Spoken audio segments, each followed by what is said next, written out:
All right, so we're looking at 4.8, analyzing graphs of polynomial functions. So right up here, in this blurb right here, we look at the words zero, factors, solutions, and x-intercepts. And a lot of these words can be kind of used interchangeably. In fact, the words zero, solutions, and x-intercepts, they really kind of can be used interchangeably. A zero, if k is a zero of the polynomial function f, so when we have, say 2 is a 0, right? I just picked that number. It could be any number. We're going to say that 2 is a 0. Well, down here, that would mean that my x-intercept would be 2, and you could write him as a point 2, 0. This 0, this 0, right, we have the word 0 up here and a 0 down there. That also corresponds to the 0 in f of x equals 0. So the solution here, solution, if k is a solution or a root of the polynomial equation, f of x equals 0. So this would also be 2, because he would be a solution. So 0, solution, and x-intercept can almost be used interchangeably. They have a little bit of a different connotation. Solution normally references an equation, whereas a 0 or an x-intercept I think of more of as referencing the function. Very similar ideas here. The factors, this goes along with it. You say, well, what would you have as a factor if x equaled 2? Well, that would be x minus 2, right? You think about x minus 2 equals 0. You add the 2 over, and x equals positive 2. Here's the 2. Here's the x minus 2. So it's all related together. One of the things that's convenient about this, convenient, is whenever we write them as in factored form, whenever we write our polynomials in factored form instead of standard form, like what we've been doing, when we write them in factored form, we can get the x-intercepts really, really quickly. So in number 43 here, we're supposed to graph it, and it might be nice to have a graphing calculator for this, but we're going to try to do it without that. Let's draw ourselves a coordinate plane. The x plus 3 tells me that x equals negative 3 is a solution, or a root, or a 0. And then right here, the x minus 2 tells me that x equals 2. So I have two x-intercepts, one at negative 3 and positive 2. Now I start thinking about the general shape that my graph is going to have. I can consider the exponents that we have. We have a 1, degree 1, so that this piece right here has degree 1. This piece here has degree 2. So together it'd be degree 3. And then I look at my coefficient, 1/6. So my end behavior should be falling left and rising right, because we have a positive coefficient and degree 3. Now I start thinking about what's happening in the middle. Am I going through my x-intercepts, or am I just butting up against them, right? So there's two different options. When we have an x-intercept, you can either go through it, or, let me see if I can erase that, or you can touch it and go away from it, to be tangent. The x equals negative 3, he has degree 1. Degree 1 means you're going to go through it. So this one's either going to go like this or like this, where you actually go through it. And then the x equals 2, he's degree 2. He is repeated an even number of times. So he's just going to go right up against it. So it's either going to be like the swoop on top or the swoop on bottom. And now I'm just going to try to connect the dots. So I start at my arrow. If I go through, I'm going to be like that. Then I'm going to use the top swoop. And then I'm going to have an arrow going up like that. This is a very rough sketch. It's not meant to be a perfect sketch. It's meant to be a rough sketch. I didn't do anything having to do with the height of the graph. Right? We don't know if it's supposed to be this high or if it's supposed to be more like this. Or what, right? The orange one would have been just as acceptable as the green one. For us, we're just doing sketches. What I would do if I were you is I would type this into a graphing calculator, and I'd probably try to figure out where about my y-intercept would be. And then maybe you can try to base your graph off of the two x-intercepts that we had, and then also the y-intercept. All right, that's how we're going to be graphing with x-intercepts, how we're going to be graphing in factored form. All right, scrolling down, the location principle. Now let's just read through this and see if we can make sense. If f is a polynomial function and a and b are two real numbers such that f of a is less than 0 and f of b is greater than 0, then f has at least one real 0 between a and b. All right, let's unpack this. Let me see if I can draw a little bit better. It's having a hard time letting me zoom in. All right, there we go. We'll say we have some.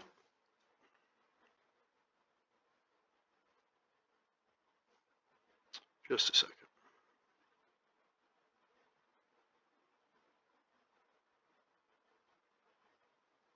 Here we were. All right, we have some letter A, and then we also have B. They tell me that A is less than 0, so there's some point down here. B is greater than 0.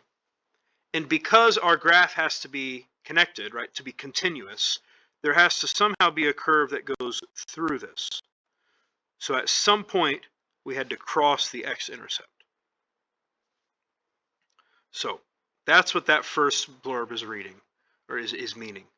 Next up, a turning point, right? You think about a roller coaster having a turning point. It's either the top or the bottom. A turning point is a relative maximum or minimum. They are called relative maximum or minimum. I don't know why we have this piece. Relative max or min, right? You have a top or a bottom. The graph of every polynomial function of degree n has at most n minus 1 turning points, right? So a degree 2 polynomial can have one turning point, right? You think about a parabola, right? The parent function of parabola looks something like that.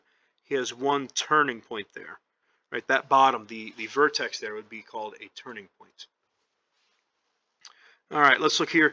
If a polynomial function of degree n has n distinct roots, then the graph has exactly n minus 1 turning point.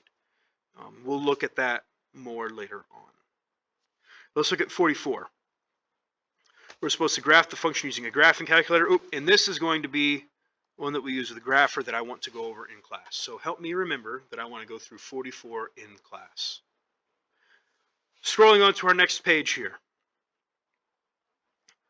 We're talking about even and odd functions.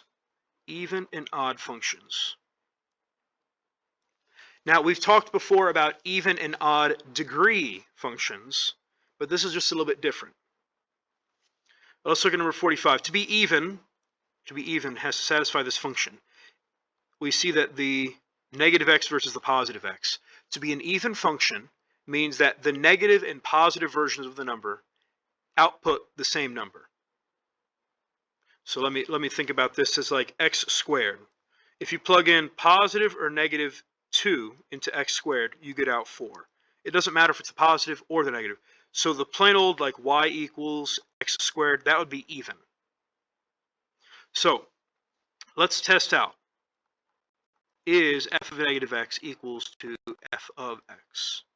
So if I plug in f of negative x, that's going to be negative x cubed minus 7 times negative x. Multiplying that out, I think about the x cubed, the negative x cubed. With cubic pieces, you can actually pull the negative out front, and you don't have to use the parentheses. And then we'll have plus 7x at the end. And we want to ask ourselves, is this the same as our original? It is not. So that means that it is not even. And then we want to look at odd. To be odd means that f of negative x equals negative f of x. So let's look at an example of this. Y equals x cubed. F of negative x is parenthesis negative x cubed, which is negative x cubed. This f of negative x, we rewrote it to where it was negative f of x. Now we're looking at the algebra of it. Graphically, it does have some neat properties as well, but we'll look at that another time. Right now, we're just looking at, does it actually satisfy the algebra property of it, the algebra piece of it. So we said that he's not even, so now we want to check, well, is he odd? And right down here, this is f of negative x. So we want to figure out what is negative f of x, and we want to see, does it match up? Well, negative f of x is going to be negative times x cubed minus 7x. And then distributing my negative there, I get negative x cubed plus 7x. And that is also equal to f of negative x. So we showed here that f of negative x is equal to negative f of x, which makes it an odd function. That's kind of a neat idea there, being odd and even. We'll have to look more at a graphing calculator and graph a bunch of different things, and we'll try to see if there's a pattern in that. But for now, looking at next up, g of x equals x to the fourth plus x squared minus 7. So we want to first check, is he even? So that's going to be checking, is f of negative x equal to f of x? Well, f of negative x, we're going to just plug in negative x everywhere. So we'll say negative x to the fourth plus negative x squared minus 7. Well, if you take any number to the fourth, it's going to go positive. So this is just x to the fourth. And then again, if you take something to the squared, it's just going to be positive, x squared minus 7. And this is plain f of x. So yes, this is going to be even. One thing to make note of in this first one we had degree 3 and degree 1. Those are both odd degrees. In the second one we had degree 4, degree 2, and then the 7 is degree 0. Those are 3 even numbers. So if we have all odd degree, he's an odd function. If we have all even degree, he's an even function. And then lastly, we want to look at what if they are mixed. What if we have the odd degree and the even degree? So I'm going to check out this. We're going to say f of negative x equals f of x, and we want to say, is that true? So we're going to plug in negative x to the fifth plus negative x squared. Negative x to the fifth is the same thing as negative x to the fifth with no parentheses. Negative x squared is the same thing as just plain old x squared. So this is f of negative x. And that is not the same as the plain old fx. And this is supposed to be an h. Let's just go ahead and change that to an f of x since I've been using it. So right now we showed that he is not even. Then we want to check on odd. The rule for odd is that f of negative x has to be negative f of x. Well, right down here we have f of negative x. So now we want to check out the negative f of x. So negative, and then f of x is x to the fifth plus x squared. And that gives me negative x to the fifth minus x squared. And then I compare these two equations here. Negative x to the fifth plus x squared, negative x to the fifth minus x squared. Those are not equal, so he is not odd. If a function is neither even nor odd, we just say it's neither.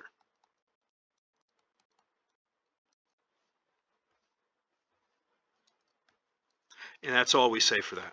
So these are our three situations. We had odd, even, and neither. And then like I was talking about, the degrees. In the first one, we had degree 3 and degree 1, right? The degree 1 would be like right there. Those are both odd, making the whole thing odd.